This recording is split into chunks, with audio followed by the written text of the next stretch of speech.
दोस्तों, अभी अभी अमन अरोड़ा जी ने आपको, जो हमारे मंत्री हैं, कैबिनेट मंत्री हैं, उन्होंने बहुत सारी बातें बताई कि व्यापारियों के, कारोबारियों के, छोटे छोटे दुकानदारों के, उद्योगपतियों के लिए हमारी सरकार ने पिछले 2 साल में क्या क्या काम किया। अभी 2 ही साल हुए हैं हमारी सरकार बने हुए। 2 साल तो कुछ भी नहीं होते। उसके पहले 75 साल आपने इस पार्टी को भी मौका दिया, इस पार्टी को भी मौका दिया, और इन दोनों पार्टियों ने मिलकर बेड़ा गर्क कर दिया पंजाब का। अब जब हमने संभाली सरकार तो पता चला कि पंजाब का कितना बुरा हाल था। आप लोगों से छिपाने कुछ भी छिपा हुआ नहीं है। आप सारे पढ़े लिखे लोग हो, व्यापारी लोग हो, कारोबारी लोग हो, आपको सब पता है कि कितना बुरा हाल था। हमारी पार्टी व्यापारियों को, उद्योगपतियों को, कारोबारियों को बहुत ज़्यादा इज्जत देती है, तवज्जो देती है। ये इस बात से साबित होता है कि जैसे ही दिल्ली का चुनाव खत्म हुआ, मैं सीधे पंजाब आया और पंजाब आके सबसे पहली मीटिंग मैंने व्यापारियों और कारोबारियों के साथ करी। उसके बाद मैं जनता के बीच में गया। और आजकल रोज मैं जिस शहर में होता हूं, इस वक्त तो चुनाव के दौरान नेता बड़े बड़े रोड शो कर रहे होते हैं, बड़े बड़ी सभाएं कर रहे होते हैं, पब्लिक रैली कर रहे होते हैं। मैं रोज सवेरे 12 बजे जिस शहर में होता हूं, उस शहर के कारोबारियों से और व्यापारियों से सबसे पहले मिलता हूं। 1 साल पहले मैं आया था मान साहब के साथ, पता नहीं आप लोगों को याद है कि नहीं है। मैं और मान साहब लुधियाना आए थे, जलंधर गए थे, अमृतसर गए थे, मोहाली गए थे। हमने व्यापारियों के साथ मिलकर उनकी समस्याएं सुनी थी। मेरे वापस जाने के बाद मान साहब होशियारपुर गए, दसुआ गए, दीनानगर गए, पटियाला गए, मोगा गए, पठानकोट गए। वहां भी उन्होंने व्यापारियों के साथ अलग अलग जगह मिलनी करी, और जितने सुझाव आए, समस्याएं आई, उनमें से कई सुझावों के ऊपर काम किया गया, और कईयों पे अभी काम चल रहा है, और कईयों पे अभी काम करना बाकी है, काम करेंगे। एक चीज तो आप मानोगे, अभी 2 ही साल हुए हैं। 2 साल ज्यादा नहीं होते, लेकिन इन 2 सालों में आपने इतना तो देखा होगा कि हवा का रुख उल्टा हो गया। पहले जहां सब कुछ नीचे नीचे नीचे नीचे जा रहा था पंजाब के अंदर, अब वो नीचे जाना बंद हो गया। अब धीरे धीरे धीरे धीरे चीजों का समाधान होने लगा है। चीजें अच्छी की ओर बढ़ने लगी हैं, सारी चीजें अच्छे की ओर बढ़ने लगी हैं। एक समय था आज से 2 साल पहले, जब दूसरी पार्टियों की सरकारें थी, जब व्यापार और इंडस्ट्री पंजाब छोड़ छोड़ के जा रहा था, छोड़ छोड़ के जा रहा था। चाहे अमृतसर हो, चाहे जलंधर की स्पोर्ट्स इंडस्ट्री हो, चाहे लुधियाना हो, चाहे कोई भी इलाका हो पंजाब का, व्यापारी भी छोड़ छोड़ के मध्य प्रदेश जा रहे थे, हिमाचल प्रदेश जा रहे थे, राजस्थान जा रहे थे, उत्तर प्रदेश जा रहे थे। पंजाब छोड़ छोड़ के जाना बंद हो गया है। अब हमारी कोशिश है कि जो छोड़ के गए हैं उनको वापस लाएं, जो अभी मौजूद हैं पंजाब के अंदर उनको और मौका दें अपना व्यापार बढ़ाने का, और विदेशों से भी काफी इन्वेस्टमेंट पंजाब के अंदर आए। पिछले 2 साल में इस दिशा में काफी कदम उठाए गए हैं। विदेशों से भी और हमारे देश से भी बहुत बड़ी बड़ी इंडस्ट्री अब पंजाब के अंदर इन्वेस्टमेंट करने को तैयार हुई है। पिछले 2 साल में लगभग 56,000 करोड़ रुपए का इन्वेस्टमेंट पंजाब में शुरू हो गया है। जमीन खरीद ली गई है। वहां पे ऐसा नहीं कि बस MOU साइन हुए, नारियल फोड़ दिया, जमीन खरीद ली गई, कंस्ट्रक्शन चालू हो गई है। इससे लगभग 3 लाख नौजवानों को रोजगार मिलेगा। तो जब इतनी बड़ी बड़ी इंडस्ट्री आती है तो जाहिर तौर पे इतनी बड़ी इन्वेस्टमेंट तभी होती है जब वो आने के पहले पता करते हैं लॉ एंड ऑर्डर ठीक है, शांति है, अमन चैन है, कोई समस्या तो नहीं है, सरकार कैसी है, ये सब पता करके आते हैं। तो इतने बड़े स्तर पे अगर इन्वेस्टमेंट आ रही है तो इसका मतलब स्थिति में सुधार हुआ है, चीजों में सुधार हुआ है। 2 साल पहले जब हमारी सरकार बनी, हम कई वादे करके आए थे, उन वादों पे भी काम शुरू हुआ। उसमें सबसे बड़ा वादा था आपकी बिजली मुफ्त कर देंगे। आप लोगों के घर की बिजली मुफ्त हुई? हो गई? मैं जानता हूं अब अगला कहोगे कि हमारी कॉमर्शियल और इंडस्ट्रियल भी कम करो, वो भी करेंगे, वो भी करेंगे, लेकिन सारी चीजें धीरे धीरे होंगी। मैं बता नहीं सकता जिस हालत में हमने पंजाब की फाइनेंशियल हालत को इनहेरिट किया है, मतलब जो हालत थी पंजाब की फाइनेंस की, बहुत ही बुरी हालत थी, लेकिन सारे काम करेंगे, आप चिंता मत करो। हम पढ़े लिखे लोग हैं, फाइनेंस भी समझते हैं, कैसे लाना है पैसा, कहाँ से लाना है पैसा, वो भी समझते हैं। तो बिजली मुफ्त कर दी, ये बहुत बड़ी बात है। पूरे देश में 2 राज्य हैं केवल जहां आम आदमी पार्टी की सरकार है, और इन्हीं 2 राज्यों में, दिल्ली में और पंजाब में, आज बिजली मुफ्त मिल रही है। मोहल्ला क्लिनिक बने आप लोगों के यहां कहीं पे? बने हैं? अच्छे हैं? दवाइयां मिलती हैं? डॉक्टर आते हैं, अच्छा इलाज करते हैं? ये मोहल्ला क्लिनिक पूरी दुनिया के अंदर प्राइमरी हेल्थ केयर का मॉडल है। पूरी दुनिया से देखने के लिए आते हैं, पंजाब में भी आने लगे हैं लोग, दिल्ली में भी आते हैं। अब स्कूल भी ठीक करने लगे हैं हम लोग। स्कूल ऑफ एक्सीलेंस कई सारे बन गए अब पंजाब के अंदर, जहां पे प्राइवेट स्कूलों से निकाल के, मैं और मान साहब जब उद्घाटन करने गए कुछ स्कूलों का, हमने बच्चों से पूछा बच्चे कहां से पढ़ते थे इसके पहले। कई बड़े बड़े प्राइवेट स्कूलों से निकाल कर लोग अपने बच्चों को सरकारी स्कूल में भर्ती करा रहे हैं। ये सारी चीजें मैं ये नहीं कह रहा कि सब कुछ ठीक हो गया। बिजली ठीक की है, जगह जगह मोहल्ला क्लिनिक बनने चालू हो गए, 800 से ज्यादा बन गए, लेकिन पूरे पंजाब में बनाने हैं। स्कूल अच्छे करने चालू कर दिए, लेकिन पूरे पंजाब के सारे 20,000 स्कूल अपने को ठीक करने हैं। सारे पंजाब के स्कूल ठीक करने हैं, सड़कें ठीक करनी है, पानी ठीक करना है, सीवर ठीक करना है, सफाई ठीक करनी है, सारी चीजें करेंगे, भरोसा रखिए। 1 साल पहले जब मैं आपके बीच में आया था, मैंने आपको कहा था ना हम वोट मांगने आए हैं, ना हम आपसे चंदा मांगने आए हैं, हम आपकी समस्याएं सुनने आए हैं। आज मैं आपसे कुछ मांगने आया हूं, आपका वोट मांगने आया हूं आज मैं आपसे। ये सेंटर के चुनाव हैं, अभी सेंटर में हम लोग कमजोर हैं। लोकसभा में हमारा अभी तक एक ही एमपी था, पहले मान साहब थे, उसके बाद रिंकू आया। एक एमपी से काम नहीं चलता। अगर हमारी सेंटर के अंदर पावर आएगी, अगर हम केंद्र के अंदर मजबूत होंगे, लोकसभा के अंदर अगर हमारे एमपी आएंगे, तो हमारे भी हाथ मजबूत होंगे। सेंटर के साथ 100 मसले होते हैं, सारे मसले स्टेट के लेवल पे नहीं होते, 100 मसले होते हैं। वो मसलों का हल तभी निकलेगा, हम सेंटर के साथ तभी संघर्ष कर पाएंगे, लड़ पाएंगे, आपके पंजाब के हक ला पाएंगे, जब हमारे हाथ मजबूत होंगे। आज मैं आपसे विनती करने के लिए आया हूं कि ये 13 की 13 सीट एक भी कम नहीं चलेगी। 13 की 13 सीट आप आम आदमी पार्टी को दीजिए, ताकि हम केंद्र से आपके हक लेके आ सकें। आप देख रहे हो देश के अंदर किस किस्म की तानाशाही चल रही है, पूरी गुंडागर्दी मचा रखी है इन लोगों ने। लुधियाने में अभी 2 दिन पहले अमित शाह जी आए, वो क्या कह के गए हैं सुना आपने? देखा था वीडियो आप लोगों ने अमित शाह जी का? वो धमकी दे के गए हैं कि 4 जून के बाद पंजाब की सरकार खत्म कर दी जाएगी और भगवंत मान को सीएम के पद से हटा दिया जाएगा। कैसे करेंगे ये? 92 सीट है हमारी, 117 में से 92 सीट है, खुलेआम धमकी देके जा रहे हैं। मुझे याद नहीं आता पिछले 75 साल में, आजादी के बाद 75 साल में किसी गृह मंत्री ने आके इस किस्म की गुंडागर्दी का स्टेटमेंट दिया हो। खुलेआम धमकी पंजाब के लोगों को देके जा रहे हैं कि पंजाबियों, आप 3 करोड़ पंजाबियों ने जो चुन के सरकार भेजी है, उस सरकार को अब 1 हफ्ते के बाद हम बर्खास्त कर देंगे और आपके मुख्यमंत्री, चुने हुए मुख्यमंत्री को हटा देंगे। कैसे कर सकते हैं वो? खरीदेंगे?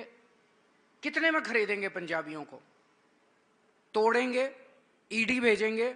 सीबीआई भेजेंगे? क्या करेंगे? कैसे तोड़ेंगे? इनके हौसले इतने जैसे हमने एनसीपी को तोड़ दिया, जैसे हमने शिवसेना को तोड़ दिया, जैसे हमने इसकी सरकार गिरा दी, जैसे हमने, ऐसे पंजाबियों को भी हम तोड़ लेंगे। अमित शाह जी इतना गुमान मत करो, पंजाबियों का दिल बहुत बड़ा होता है, प्यार से मांगते तो एक आध सीट दे भी देते, लेकिन धमकी दोगे तो फिर पंजाबी भी अपनी बात पे उतर आए तो फिर मुश्किल हो जाएगी अमित शाह जी आपको।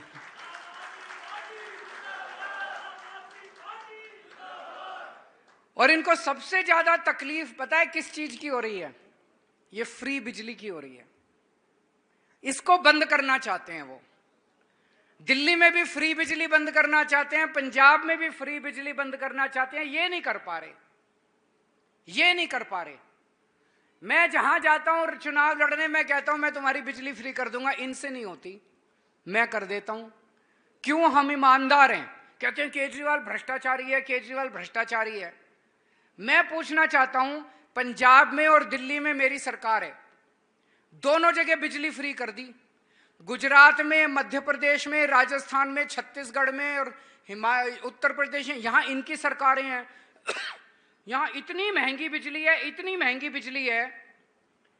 बिजली फ्री करने वाला चोर है कि बिजली महंगी करने वाला चोर है?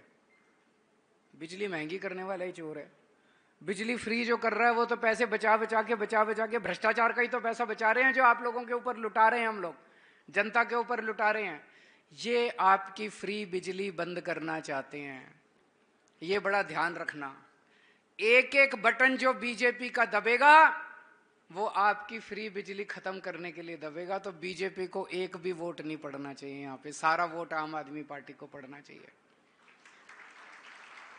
इन्होंने पंजाब के हक का 9,000 करोड़ रुपया रोक रखा है। 5,500 करोड़ रूरल डेवलपमेंट फंड का, नेशनल हेल्थ मिशन का। ये रूरल डेवलपमेंट फंड का पैसा पंजाब की सड़कें बनाने के लिए इस्तेमाल, रूरल गांव की सड़कें बनाने के लिए इस्तेमाल होना था। नेशनल हेल्थ मिशन का पैसा मोहल्ला क्लिनिक बनाने के लिए इस्तेमाल होना था। तो ये तो गुंडागर्दी है ना, कि भाई तुमने आम आदमी पार्टी को वोट दे दिया, अब हम पंजाब का पैसा रोक लेंगे। राजनीति चुनाव के दौरान होनी चाहिए, चुनाव में राजनीति कर लो। एक बार चुनाव खत्म हो गए, उसके बाद केंद्र सरकार अगर किसी राज्य के हक का पैसा रोकती है, वो सही नहीं है, वो तानाशाही है, वो गुंडागर्दी है। आप हमारे 13 एमपी जिताओगे, आप पप्पी पराशर को जिताओगे, पप्पी पराशर उनके कमरे में बैठ के तब तक नहीं उठेगा जब तक आपका 9,000 करोड़ रुपया रिलीज नहीं हो जाता। गलत तो नहीं कह रहा पराशर साहब?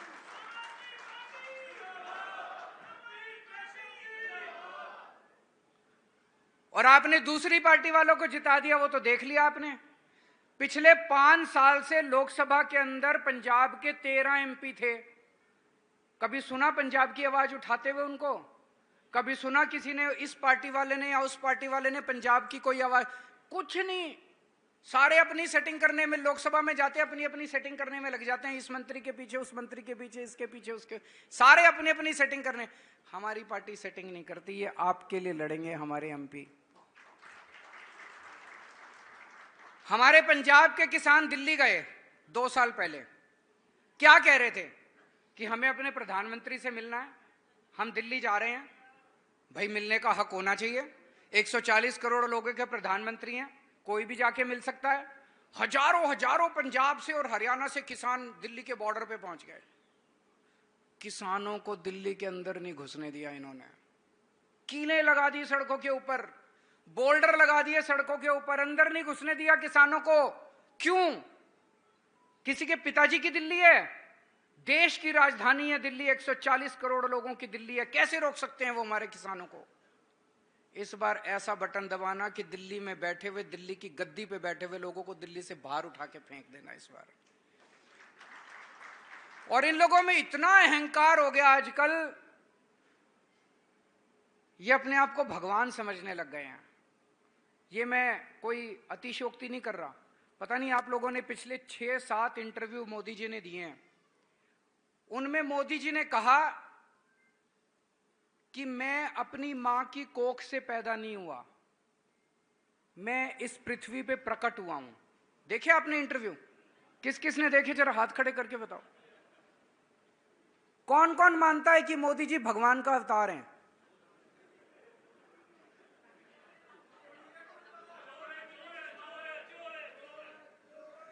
मैं आरएसएस से पूछना चाहता हूं, आरएसएस चुप बैठा है, आरएसएस भी जरा बता दे कि क्या वो मोदी जी को भगवान मानते हैं, क्या वो मोदी जी को भगवान का अवतार मानते हैं। एक इनका बहुत बड़ा नेता है उड़ीसा का, संबित पात्रा, उसका बयान आया थोड़े दिन पहले, भगवान जगन्नाथ, भगवान जगन्नाथ, जगन्नाथ मतलब जगत के नाथ, जगत के नाथ मतलब सृष्टि के देवता, ब्रह्मांड के देवता, पूरे यूनिवर्स के देवता। भगवान जगन्नाथ को पूरी कायनात का देवता माना गया है। संबित पात्रा कहता है भगवान जगन्नाथ मोदी जी के भक्त हैं।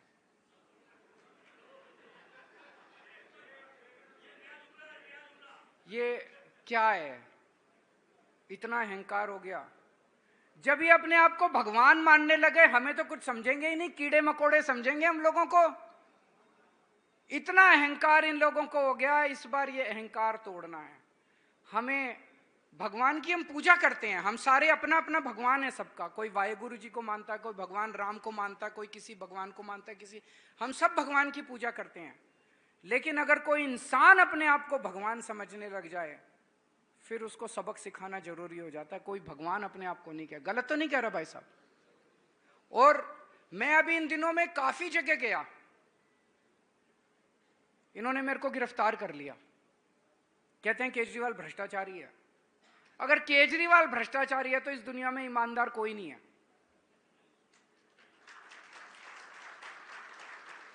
तो इनका मकसद क्या था मेरे को गिरफ्तार करने का? जैसे ही चुनाव घोषित हुए, 16 मार्च को चुनाव घोषणा की इलेक्शन कमीशन ने देश के, 21 मार्च को इन्होंने गिरफ्तार कर लिया।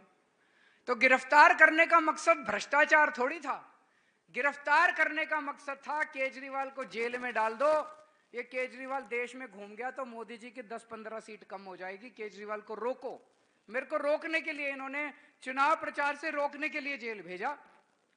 भला हो सुप्रीम कोर्ट का, धन्यवाद करता हूं सुप्रीम कोर्ट ने कहा जा केजरीवाल जा, 21 दिन के लिए कर ले प्रचार।